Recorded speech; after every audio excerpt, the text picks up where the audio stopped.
এতদিনে শত্রু বানাইলাম, তো সেই শত্রুকে বিশ্বাস করে শত্রু যা গরুর মাংস খাইলাম, তাহলে তাকে আমি কিভাবে ছোট করলাম? মানে আপনি বলছেন যে না, এটা আপনি জাস্ট দুষ্টামি করছি, মানুষ দুষ্টামি করতে করাই যায় স্বাভাবিক। কিন্তু এই যে কন্টেন্ট বানানোর পরে দেখা যায় যে আপনি বানিয়েছেন এক মেন্টালিটিতে, মানুষ রিসিভ করছে আরেক মেন্টালিটিতে, কেমন লাগে? এখন কি বলবো, ধরেন এখানে আমাদের সমাজে বিভিন্ন রকমের মানুষ থাকে, অনেকে ধরেন পজিটিভ জিনিসটাও নেগেটিভ বানায় ফেলে, আর নেগেটিভ জিনিসটা নেগেটিভ অলওয়েজ থাকেই। সো আমার কিছু বলার না, আমি জাস্ট কত 30-40 সেকেন্ড আমি জাস্ট খাচ্ছি, ওটা একটা ব্লগ বলে কি হবে, এটা হচ্ছে ফেসবুকের একটা রিলস, কন্টেন্টও না ভাই, এটা রিলস। তো এটা দেখে আর কি করার আছে? রাফসান যখন প্রথম আপনার সঙ্গে এসে কথা বলতেছিল, একটু তো মনে মনে ঠিক আছে হয়তোবা আপনি সব ভুলে গেছেন, কিন্তু এটা ব্যাপার তো জানা ছিল না, সত্যি আমি প্রমিস করে বলতেছি, মানে আমি সত্যি ভুলে গেছি, আগেই ভুলে গেছি যে রাফসান আমার সাথে কি করছে। আমি জানি আমি যদি রাইট থাকি একদিন সেই আমাকে সরি বলবে, শুধু রাফসান না, আরো যারা যারা বলছিল সবাই কিন্তু আমাকে কল করে সরি বলছে। এটা আপনার জন্য একটা ক্রেডিট। কিন্তু আপনার পেজ প্রায় সময় আমি দেখি যে সাইবার অ্যাটাকের সম্মুখীন হয়, তাই না? অনেক ধরনের অ্যাটাকের সম্মুখীন, এবং না এটা ওই তখনই হয়েছিল সবচেয়ে বড় অ্যাটাকটা ওই রাফসানের একটা পোস্টের কারণে। কারণ রাফসান জানি না কেন করছে, কি কারণে করছে, যখন পোস্টটা দেয় তো তখন আসলে অনেক বড় একটা অ্যাটাক পড়ে আমার পেজে, প্রায় আমার পেজ ডিলিটও হয়ে যায়। আচ্ছা, থ্যাঙ্কফুলি আমি পেজটা পরে ব্যাক পাইছি। শুধু আপনার হয়েছিল না, আপনাদের পরিবারের ফ্যামিলি সবার আমার ফুল ফ্যামিলিকে অ্যাটাক করছে, প্রত্যেকের পেজ চলে গিয়েছিল। তো এটা কি না, প্রত্যেকের পেজ যায় নাই, ডিলিট জাস্ট আমারটাই হয়েছিল, আর বাকি সবারটা ধরেন কয়েকটা স্ট্রাইক খাইলে তো পেজ চলে যায়, 2টা-3টা এরকম করে।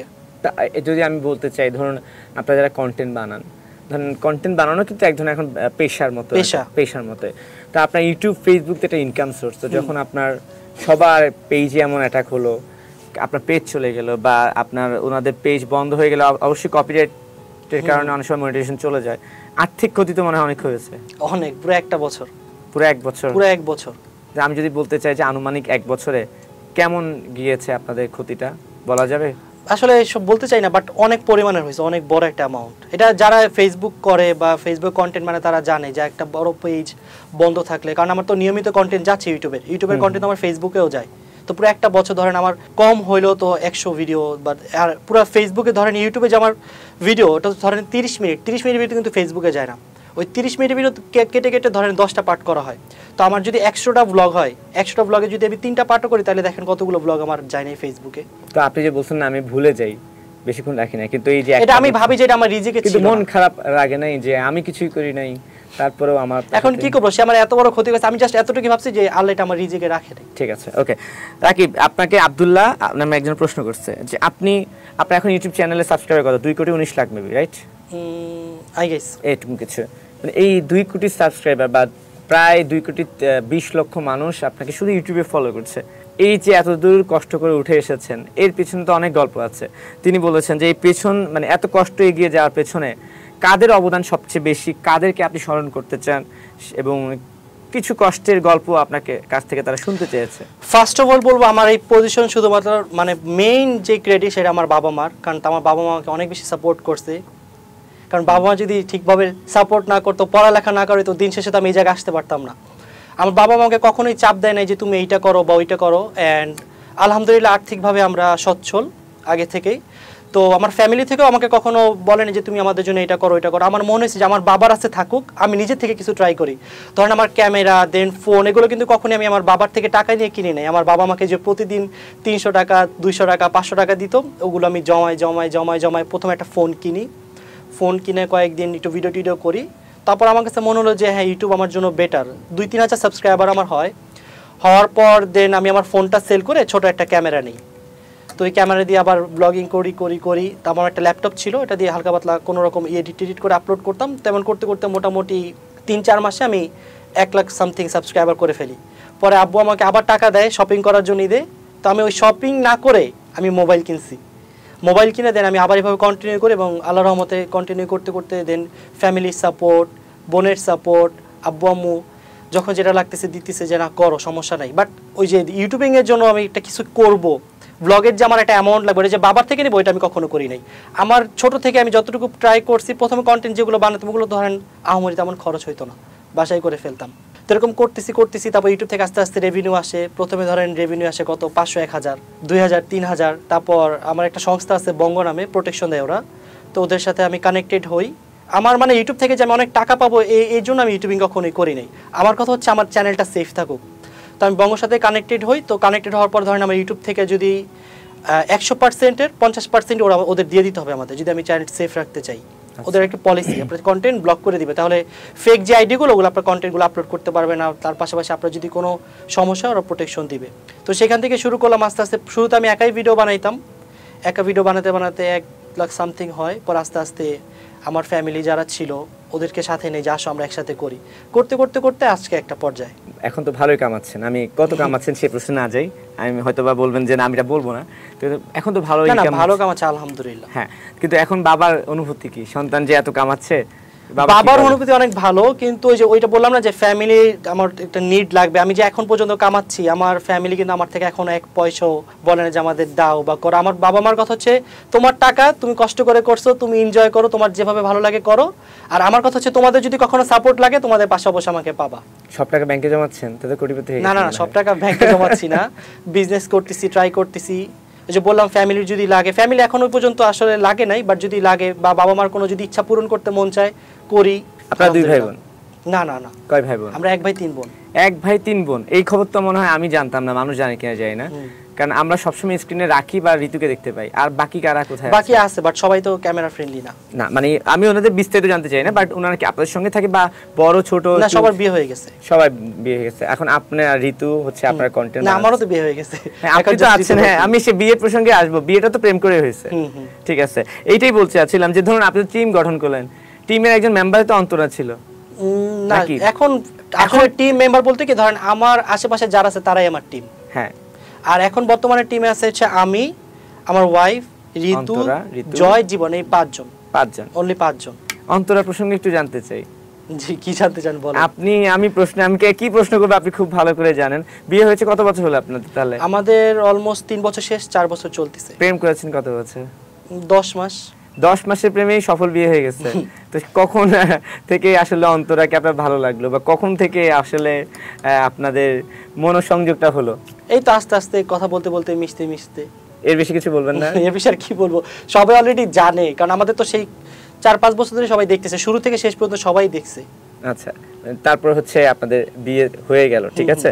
ওকে, কন্টেন্ট নিয়ে যদি একটু কথা বলতে চাই, সেটা হচ্ছে যে অনেকে আপনার কন্টেন্টের কনসেপ্ট নিয়ে একটু সমালোচনা করে। হ্যাঁ, যেমন আমি একটু ক্লিয়ার করে বলি, আমি দেখিনি যদিও, অনেকেই সামহাও হয়তো বা আপনি মজা করতে গিয়ে ওয়াশরুমে একটা কন্টেন্ট বানিয়েছিলেন, ওটা নিয়ে অনেকে বলে যে রাকিবের এত দুর্দিন পড়লো যে রাকিব ওয়াশরুমে গিয়ে কন্টেন্ট বানাতে হয় কিনা। আমার কাছে মনে হয় অবশ্যই এটা কোনো একটা ব্যাখ্যা আপনার কাছে আছে।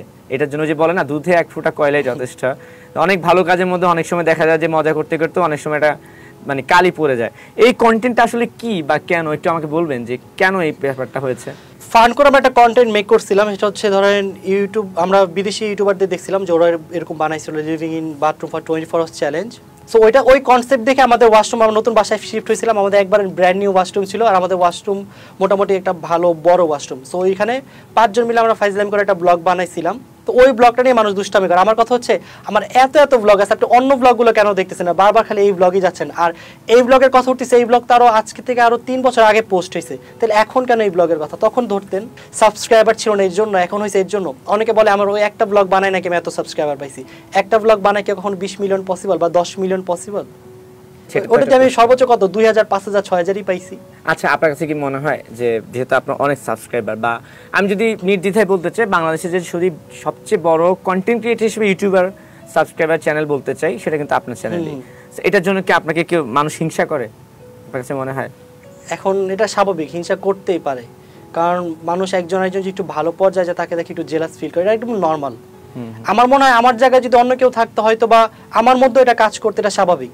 যেহেতু আপনাকে হিংসা করে, আমি ধরলাম কিছু মানুষ হিংসা করে এবং আপনি সেটা টেরও পান তো মনে মনে, বা অন্য কোনো না কোনো ভাবে এটা আপনিও বুঝবেন। আপনাকে দেখে যদি আমি কি ধরনের সমস্যার সম্মুখীন হন আপনি, বা আপনি টের পান যে আমার এরকম হচ্ছে, আমাকে এরকম করে ট্রাই করতেছে, আপনার কাছে কি মনে হয় কি ধরনের প্রবলেম বা আপনি ফেস করেন?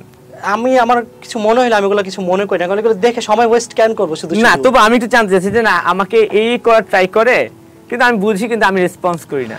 অনেকে দেখি মাঝে মাঝে ফেসবুকে ট্রেন্ড চালানো শুরু করে যে রাকিবকে আনসাবস্ক্রাইব করো, বয়কট করো, হ্যান ত্যান, কিন্তু দিন শেষে তো কোনো লাভ নাই। আমি এমনও দেখছি ধরেন আমার কন্টেন্ট নিয়ে অনেক নেগেটিভিটি করছে অনেক মানুষ, যে ওর কন্টেন্ট ভালো না এটা সেটা। যখন মানুষ এটা শুনছে যে আসলে ওর কন্টেন্ট ভালো না, তো কি বানায় একটু দেখে আসি, যখন মানুষ দেখতে গেছে মানুষ তখন আমাকে সাবস্ক্রাইব করে আসছে। এটা হচ্ছে আমার মেইন রিজন এত সাবস্ক্রাইবারের। যারা আমার ক্ষতি করতে যায় দিন শেষে তাদের এই ক্ষতির কারণে আমার লাভ হয়ে যাচ্ছে। মানে হচ্ছে নেগেটিভ মার্কেটিং মাঝে মধ্যে পজিটিভ হয়ে যায়। হ্যাঁ অবশ্যই হয়। মিস্টার বিস্টের প্রসঙ্গে একটু আসছি। মাঝে আমরা শুনেছিলাম যে তার সঙ্গে আপনার একটা কোলাবরেট হওয়ার সুযোগ ছিল বা আছে। অনেকেরই একটা প্রশ্ন এখন যে সেটা আর কি হলো বা কেন হলো না, বা রাকিব কি আমেরিকার ভিসা পায়নি? আমি বলছি, ধরেন আমেরিকার ভিসা আমাদের দেশের যে সমস্যাটা, এটা একদিনের সাথে সাথে দেয় না। আর মিস্টার বিস্ট যখন আমার পর্যন্ত রিচ করেছিল তখন সময় ছিল 22 দিন বা 21 দিন। তো যখন আমাকে মেসেজ করে তো তখন আমি ওকে বলছি যে এটা আসলে পসিবল না, আমার পক্ষে এত কম সময় আসা সম্ভব না। তো মিস্টার বিস্ট বলতেছে যে মানে ওর টিম ছিল, তো বলতেছে এক কাজ করো, আমি আমার টিমের সাথে তোমার কথা বলে তুমি একটু কথা বলো ওদের সাথে। তোর টিমকে আমি জানাইলাম, তোর টিম বলছে যে আসলে তুমি যেটা বলছো এটা পসিবল না, বাট তারপর আমরা ট্রাই করি, চলো দেখি হয় কি না। তারপর আমি বাংলাদেশে কথা বললাম কয়েক জায়গা, তোরা বলো যে না এত কম সময় পসিবল না। ধরেন এই কথোপকথন হইতে হইতে ধরেন 14 দিন সামথিং আছে। তো বিস্টের কাছে যখন ওরা জানালো যে রাকিব বলতেছে এটা পসিবল না, তো বিস্ট বললো যে না রাকিবকে বলো আবার ট্রাই করতে। তো ওরা সব ইনভিটেশন পাঠাইলো, তা আমি এখান থেকে সব কিছু অ্যাপ্লাই করলাম।